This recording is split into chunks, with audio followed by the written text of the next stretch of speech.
What up? We are live.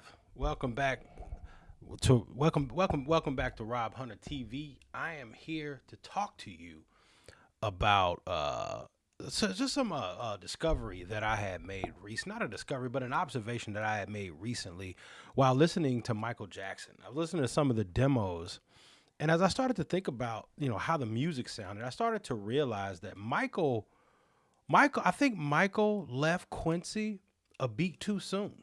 When you look at Michael and what happened before Quincy, so I think Michael Jackson's, uh, I think his career should be summed up in two.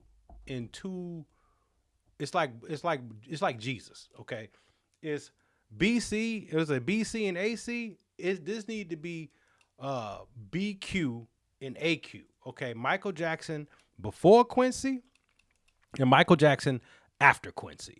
I think is how his career should be summed up. And I think that the more that I started to analyze it, the more I started to realize that Quincy, okay, um, is not given enough credit, and we know how great Quincy is. What gets lost in all of this is I think how much of the bad music that he kept Michael from creating. Like Quincy kept Michael from creating some no, I won't say awful, but music that we had not grown accustomed to Michael hearing, right?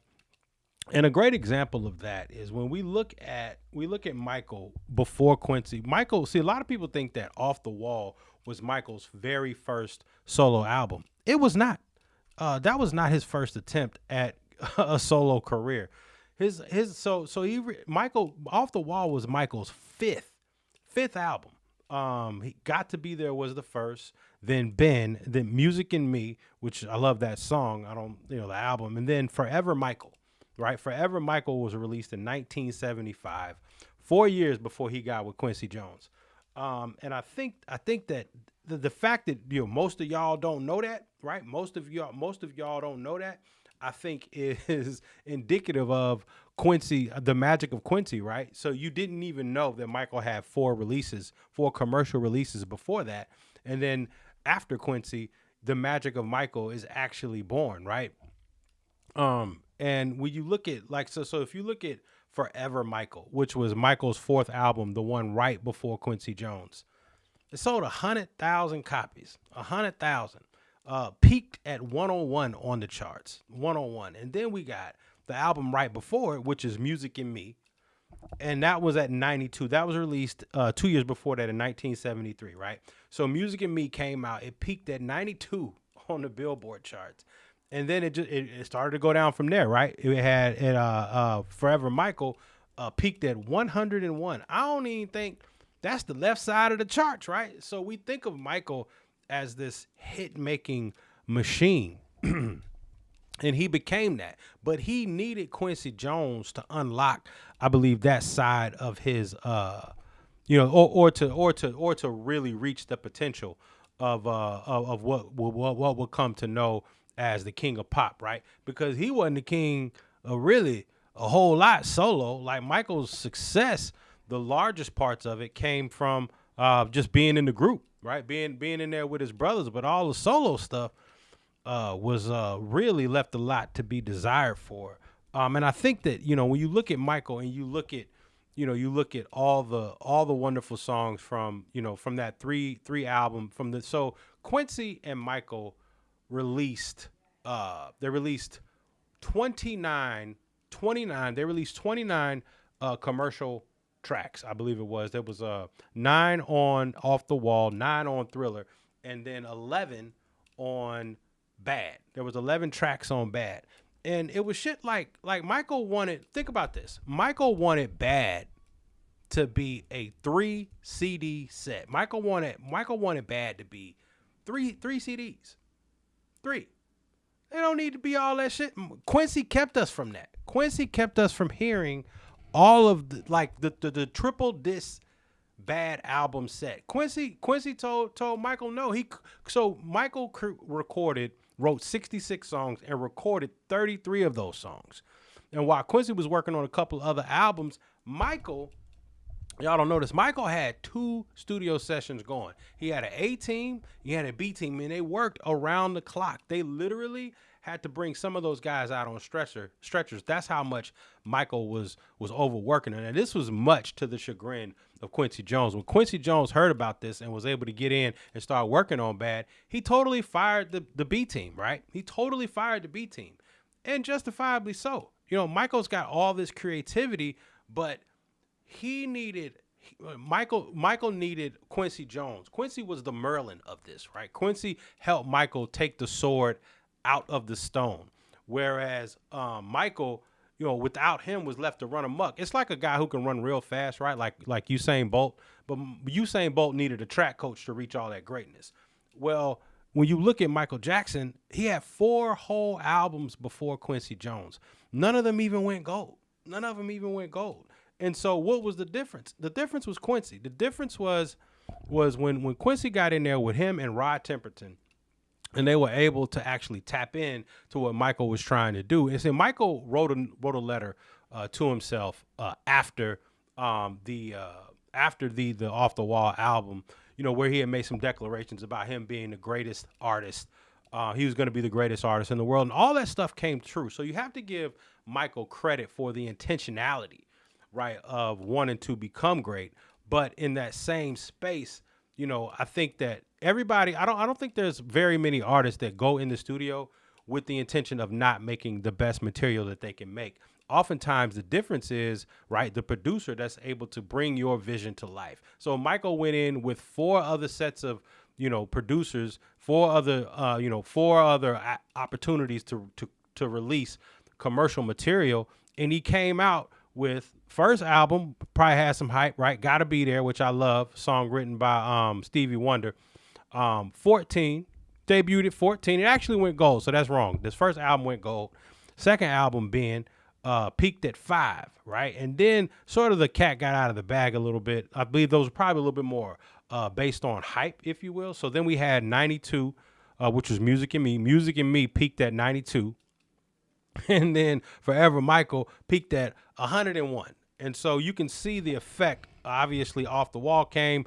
It sold, I believe, Off the Wall has sold 20 million records right now, year to date. 20 million albums. And so that's the difference. And I don't know if you'll ever see a jump like that. Most artists nowadays, I mean, obviously music has changed so much, but most artists, you're not getting 4 solo albums.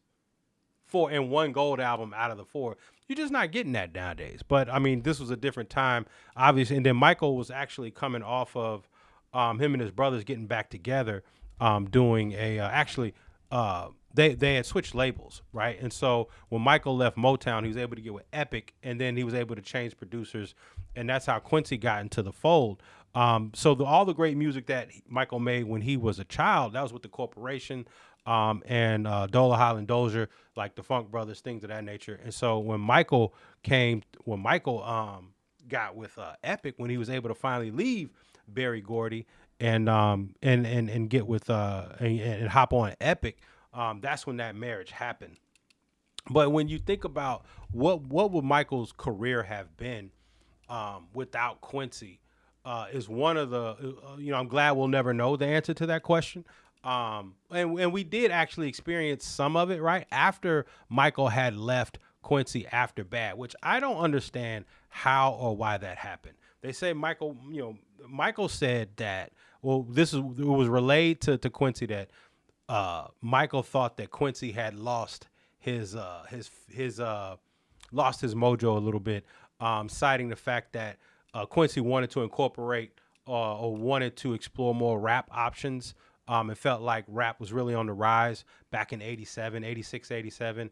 And Michael thought that Quincy was off on that projection. And Michael thought that rap had actually seen its better days and rap was on its way out. Rap was a fad, and he couldn't understand why Quincy thought that rap had this big, bright future. Again, that's from Quincy's own words, not mine. And so when you look at that, right, you look at his first album.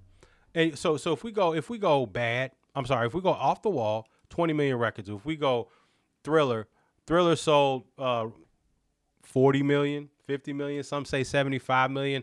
You know, they didn't have RIAA back then. But the numbers, obviously, it's the biggest selling album of all time. And then you had Thriller, which sold 30 million records, right? 30 million records. So released 5 number one singles, 6 number one singles, right? That's a feat that's yet to be that's the first and only time that has ever been done, still to this day. And so I don't understand what in your mind makes you want to go, you know what? I think it's time to leave I think it's time to leave Bruce Swedien and Greg Fillinganes, and I think I want to do something different. And I understand that his creative bug was bothering him, if you will, but or just the want to spread your wings. But god damn, like, to leave after 30 million records, or probably at the time it was probably closer to, like, maybe 10 million, 15 million records.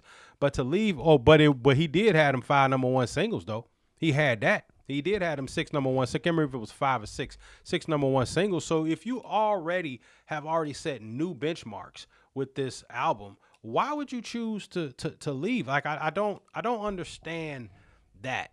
That like, there's too much success, I guess. Anyway, having said that, afterwards he left and he ended up doing Dangerous, and Dangerous had some good music, but I believe that there aren't any more after Michael leaves Quincy.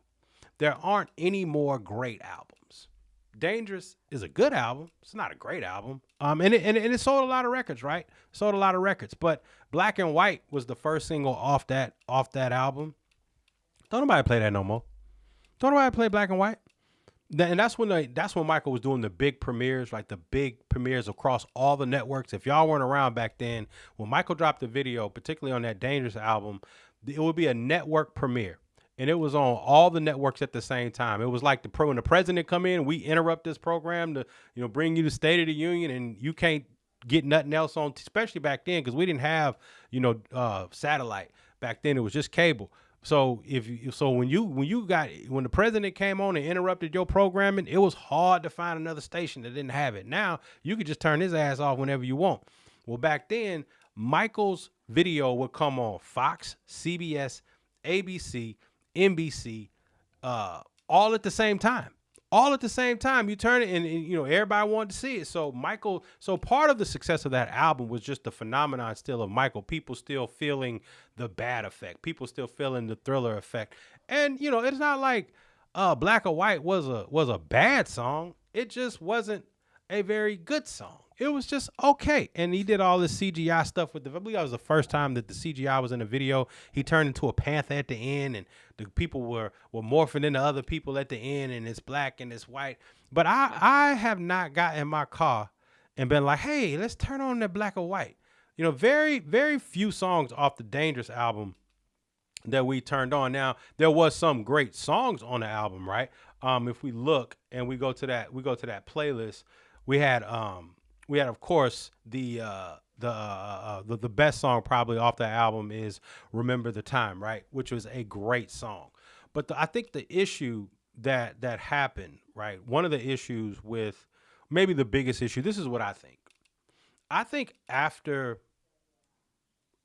Michael left Quincy, everybody after that was in awe going in the studio with Mike. Teddy Riley has mentioned it. Rodney Jergens has mentioned it. Every producer talks about the privilege and just the overall just being astonished by Michael, and just being absolutely taken aback by his presence, right? But the problem with that is that nobody's telling Michael no, right? Quincy told Michael no. Quincy told Michael, no, okay? We're not doing a triple album on Bad. Michael, do y'all realize Michael recorded or wrote 800 songs for Thriller? 800. Why are you writing 800 songs, man? Why? And I know he's like, Michael was probably asking Quincy, did he listen? Quincy was probably like, yeah, I listened to it. But he probably listened to like 700 of those songs, right? But 800 songs, right? And I think that once Michael left Quincy, never ever in the room again was he not what he thought was the creative superior, right? Going in the studio with Teddy Riley is a great producer. Obviously, they weren't able to recreate the magic that Quincy, and I'm not saying that they tried to do that or even recreate the success rather, right? But Jam, right? Nobody gets in the car and be like, hey, turn on that Jam, right? Put on Jam, nation to nation, and Jam, Jam. Here comes the man. Jam's not a bad song, but let's face it, it's not rock with you, okay? It's not. It ain't even Speed Demon, okay? It's not even Speed Demon. Um, it's a good song, right? And the cool video, once again, Michael bringing out the theatrics, right, with Michael Jordan in the video, but it wasn't. It wasn't the greatness that we came to know with the other three albums. And I think that when Michael walked in, he got to do whatever he wanted. He got to create whatever song he wanted. Quincy was like, look, we're not doing this. We're going to record the songs I tell you to record. And that's how this is going down, right? And obviously, Quincy was right on each and every case. He was absolutely 100% correct. And I just think, I'm not saying he shouldn't have left him, but how you going to leave after 5 number one singles and 30 million records sold? Like, I don't know why you're doing that. There's no reason. That's like you have the best pizza in the world. And you be like, you know what? I don't want to make the pizza like this no more. Like, let's do something. Like, no, you keep making it like how you got it. You can't improve perfect. You can't improve that. Well, Michael tried to improve perfect, and you know, I think he fell short, right? And I think that if you think about what, like, we got songs like Jam, and then going into history, you know, history was just more of a just I think a continued is decline the word. I'm not saying decline is the word. Let me pull up the history history set list. But think about this right here. Think about this. We would listen. We had shit like this. Michael was trying to put stuff like this on Thriller. He was trying to put stuff like this, like like like he wanted to put that on Thriller. This is called Behind the Mask. This is a cover. This is a cover. This is a cover of a Japanese band, and the song's called Behind the Mask. Why are you digging in that crate, Mike? Why are you digging in that crate? I don't understand it.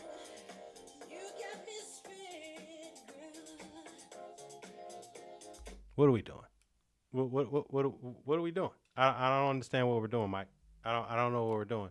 And so you think about, and so as you move forward into these other into these other albums, you just don't have anybody there to reel Michael in. You just don't have it. And I think that is the problem, right? I mean, Rodney Jergens talks about, you know, just how in awe, right? And I think that, okay, yes, you can be in awe. I think that's fine, but you're also not going to get the creative. You're not going to get the creative push and pull that I think that it takes to make great albums when you're in awe of the person that you're working with. And I think that Michael Jackson needed Quincy in order to reel him in some. When you have someone who has that much talent, right? When you have someone who has that much talent, you're not going to be able to. It's going to be hard to get the show back on the road, right? So you think about like songs like Earth Songs and Stranger in Moscow, and look at Tabloid Junkie, like why are we doing this? Why are we? It's all right. It's all right. But there's no groove in this. It's very hard. The drums are very compressed. Quincy, you left us, man. I think Quincy should have just ran up in the session and just been like, "Hey, look, slide over." See, where's Greg Fillingane's chords in this? Where's Bruce Swedeen? Bruce Swedeen ain't nowhere near this. What is this? What is that? That is not Human Nature. That is not PYT. What is that? I'm with. Hey, look, I love Mike, but that's not the business. I'm just gonna go ahead and I'm gonna put it out there that I think that Mike, you know what I think? I think that Michael's greatest strength was vision and the fact that he was a showman, right? But you don't get the hat. You don't get the glove. You don't get the jackets. You don't get any of that without Billie Jean, right? You don't get any of that without Beat It. And who produced those records? Like if you because once you have the idea, right now, and once you have the song, now you can fill in all the blanks. And Michael was great at filling in all the blanks. Michael studied Fred Astaire. He studied James Brown, right? So he studied Jackson Brown. Like he studied all of these guys that were greats, right? That were the greats. But once you have that, though, once you have the music, now you can color in all of that stuff around it, right? And think about this. Think about this. When you think about how great Thriller was. We've got what? We've got three. We've got three. Is it three? Three outfits from Thriller, right? So we've got the Beat It outfit. This is how great the songs were. You got three. No other artist has this. No other artist has just when you just lay a jacket down, you know who it is, right? Michael. So we've got the Thriller jacket, right? You just lay that down. You already know who it is. You already know what that is. If you take out the Beat It jacket, you don't say nothing. You just hold the jacket up. You know who that is, and you know who it is when you hold up the glove, which was the Billie Jean, which is part of the Billie Jean. That's how great Quincy's music was. That's how great his music was, right? And then you could even if you want to go to the Bad album, we've got one solid outfit after that. We've got the Smooth Criminal outfit, right? The white jacket with the blue patch or the blue sash around the arm. And if you want to throw Bad in there as an outfit, maybe you can identify who Michael is by that Bad outfit, maybe. But you've got a legitimate 4 outfits where you don't have to say one word, and you know who that is. That's how great Quincy's music was. Michael did not have another moment like that after. You know what we got with Mike in the history and the dangerous? We got some weird ass loose thong, like a it was a cover with the thong with the strap coming up the middle of your butt. That's what type of outfit. That's what type of outfits we got. That's the type of outfit. That's what we got dealing with Mike and without Quincy. With Quincy, we got Billie Jean outfit Mike. We got Bad outfit Mike. We got Thriller jacket, right? These are outfits where you don't have to even say the song. You just put the jacket out there. You just lay the jacket down and you automatically know exactly who that is. No other artist has 3 of those. I don't even know if an artist has one. Is there an outfit? I'm sure there's got to be one outfit where another artist can a person can just lay the outfit out on the middle of the floor and you know exactly who it is. Is there another artist who has that? I'm not sure. I'm legit trying to think. Is there another artist? Okay, maybe Run DMC with the hat and the leather jacket. Maybe that's probably not. Maybe not so much. But yes, you could do that. If you put the leather jacket, if you put the Adidas shirt out and you put the hat, you should know that's Run DMC. You should know that. But there's no other. He's got 3 off one album. And then if you want to include the Bad album, the Bad outfit, but we know Smooth Criminal. We know the Smooth Criminal outfit, and we know the Lean. He got the Lean again with Michael Jackson. With Quincy Jones, we got the Lean.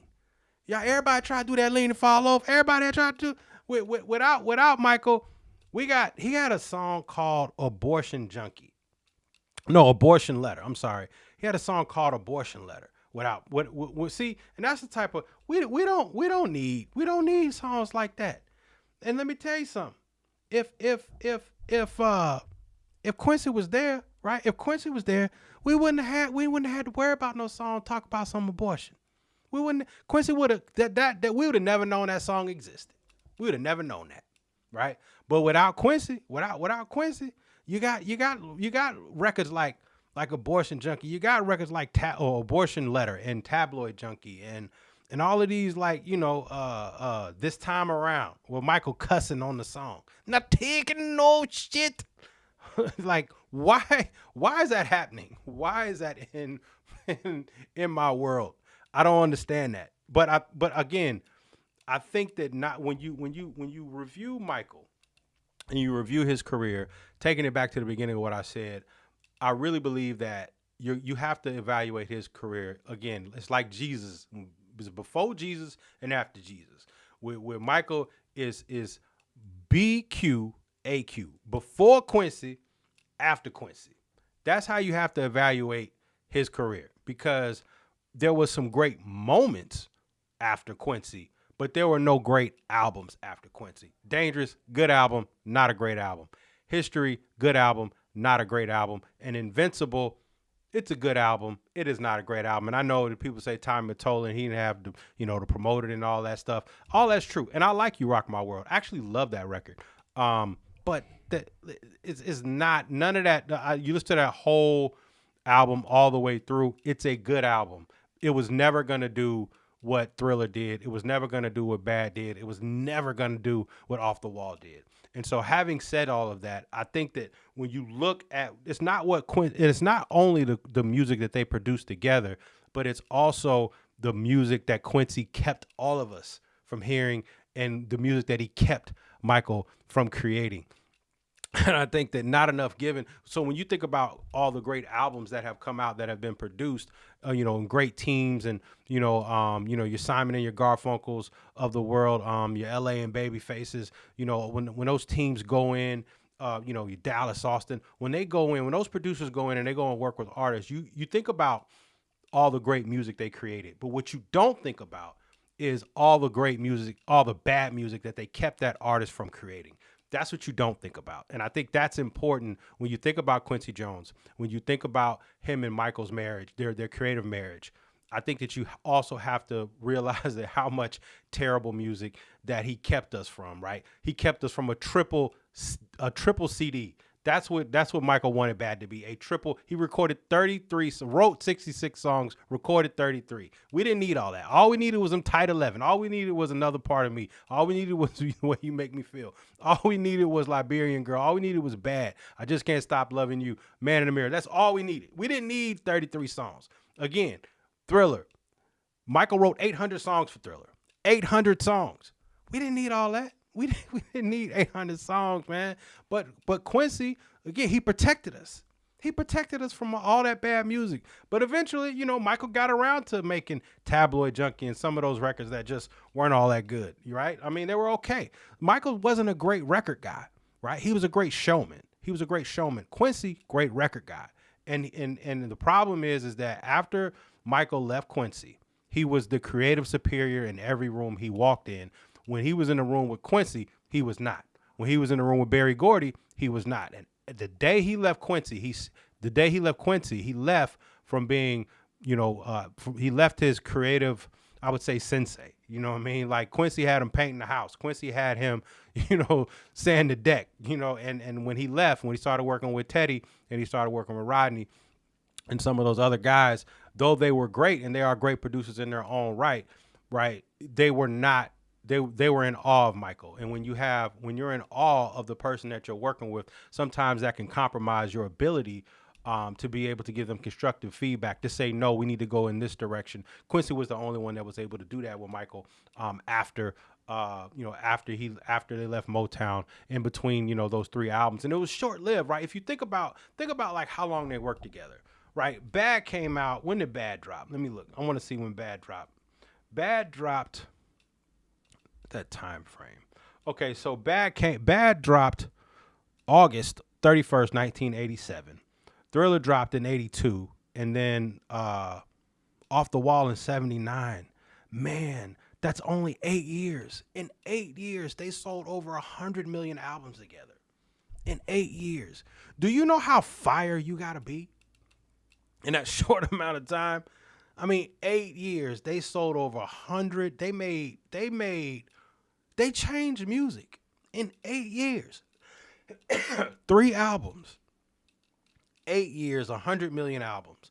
And I just don't think, I just think that Michael, I think that is it safe to say that we got gypped? I don't think Michael, give us one more Quincy and Michael album. Like, I want to hear Greg Fillinganes. Where's Rod Temperton on this? It's like all these great songs, that they made. They released, what was it again? 11 songs on. And then here's another thing, right? Here's another thing. 9 songs. We had 9 songs. We had 9 songs on Thriller, 9 songs on Off the Wall. 11. So that's 42 minutes on each album. I don't know if y'all knew that. 42 minutes. Each album from Off the Wall and Thriller, both were 9 songs, 42 minutes. And then we had, I think it was 46 minutes on Bad. 11 tracks, 46 minutes on Bad. And then we get into Dangerous, and now we at an hour and 17 minutes. And again, just letting my boy run wild, right? Let my boy, I'm gonna pull this up. Letting my boy run wild. You let Michael run wild. And Michael no artist really needs to run wild, by the way. And this is proof. Like, no matter how talented you are, there's no need to run wild. So yeah, an hour and 14 songs, an hour and 17 minutes. That proved just be too much music. That's too much music. That's too much damn music for Michael. 14 records. And then get this. Get this. So we should have known something about an album cover. We got just his eyeballs on there, and one little curl coming down. He got on a mask, like a circus or something. And then he got white dude down in the bottom with tuxedo, and just all type of little weird stuff going on the album. It's called Dangerous. See, Quincy had Mike on the front. Quincy had Mike in the tuxedo in the front, looking extra dark and crispy. Then on the second album, right, he had Michael leaning over, right, with the curl and the tiger, like on Thriller. And then on Bad, Michael had on the black suit with all the buttons and the belts, right? Full Michael, full hair, full curl, full everything. And then Dangerous, all we got is Michael eyeballs, like this him. Again, A&R direction, things that you don't think about a producer, right? And what they contribute, right? What they contribute and how they steer all of that creative energy. And Quincy, I don't think in his relationship with Michael Jackson, I don't think enough credit is given to how he was able to channel Michael's creativity. And I think that's the thing that I wanted to highlight today was that relationship between Michael and Quincy, and then how the level of material, I don't want to say maybe not the level, but just the overall quality of song creation and groove sort of took a dive. And I think that, the producers aren't necessarily to blame, right? Teddy's not to blame because he's taking direction from Mike. Ronnie Jergens is not to blame because he's taking direction from Michael Jackson, right? Quincy was not taking direction from Michael Jackson. And that's your difference. So that's all I got for you guys today. I'm about to sign off. I appreciate you guys hanging out with me today. I will be back tomorrow. I'm going to try to get a schedule down. And once I have that schedule down, I will release it. But I will be back. Today is Tuesday. I will be back Thursday with a brand new show and brand new live. So thank you guys for hanging out with me today. This is Rob Hunter TV. Please hit that like. Please hit that subscribe. Share this. If you, I don't even care if you like it or not. Please share please share share the channel. And I will be back Thursday. I'll be back Thursday at 10 a.m. All right. Appreciate you guys checking in. Peace.